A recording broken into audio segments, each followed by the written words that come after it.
Former ICC prosecutor Moreno Ocampo finally broke his silence, giving credence to the defense's incessant argument that the cases against President Kenyatta and his deputy William Ruto were politically instigated. There were some diplomats asking me to do something more to prevent Kenyatta or Ruto to compete for the elections. And I said, it's not my role. Judges in Kenya should do that. And if they authorize them to compete, people will vote. And if people vote for them, we have nothing to say.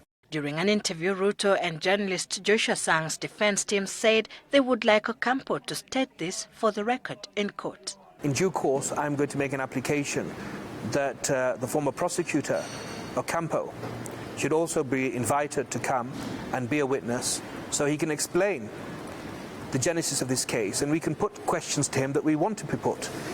Ocampo claims he made a decision to go after the 6 Kenyans he believed to bear the most responsibility for the 2007-2008 post-election violence based on the information and evidence he got from his investigators. He was the ultimate boss of that office.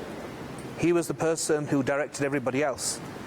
And I think it's relevant to this case. It's not a cosmetic exercise, it's not for the drama, it's not seeking simply to drag a personality and put them in a witness box. I'm not engaged in that kind of business. But I think there's a legitimate forensic necessity for the judges to hear how lamentable were the investigations in this case.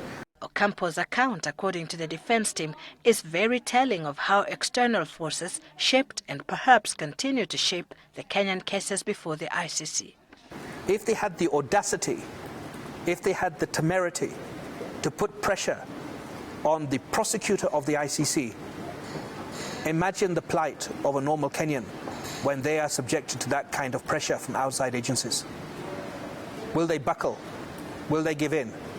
Will they tell the story that is wanted to be heard? Or would they stand firm and say, no, we don't want your benefits, we don't want money, benefits, education, relocation, but we're going to speak the truth wherever it is. Of the Ocampo 6 accused of committing crimes against humanity in Kenya 6 years ago, only Kenyatta, Ruto and Sang, now loosely known as the Bensouda 3, are currently on trial.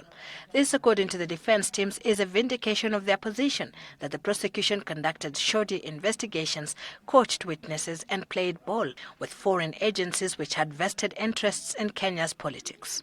These confluence of circumstances have come together to put a man's life in peril. And that man's life is His Excellency William Ruto. That man's life is Joshua Arap Sang. That man's life is His Excellency Uhuru Kenyatta. They are human beings first and foremost, and they're being put into jeopardy, we say. But even as the defense team strategized on advancing their case, the prosecution made an application seeking to have witnesses who are retracting their testimony compelled to testify. A status conference to discuss this has been set for the 14th of February, and Attorney General Githu Muigai has been invited to attend. As defense counsels, however, they say nothing would please them more than to have all the prosecution witnesses appear in court so they can challenge the testimony of each and every one of them. The truth is the truth. Now, recollection can be inaccurate. It can be imperfect. That's a completely different situation from coming to the court and deliberately lying. And those that deliberately lie should have the rule book thrown at them. Because if that does not happen,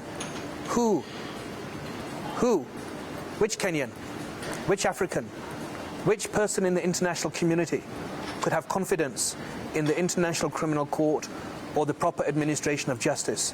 Those found guilty of committing an offense against the administration of justice could serve up to 5 years in prison, according to the Rome Statute. One thing is certain. Article 70 of the Rome Statute was not drafted in vain. It was not drafted as a piece of beautification of the Rome Statute or a cosmetic article. It is there to ensure that justice is not impeded, that justice is not eroded, and that there is no foul play. Ruto and Sang's trial resumes on the 17th of February.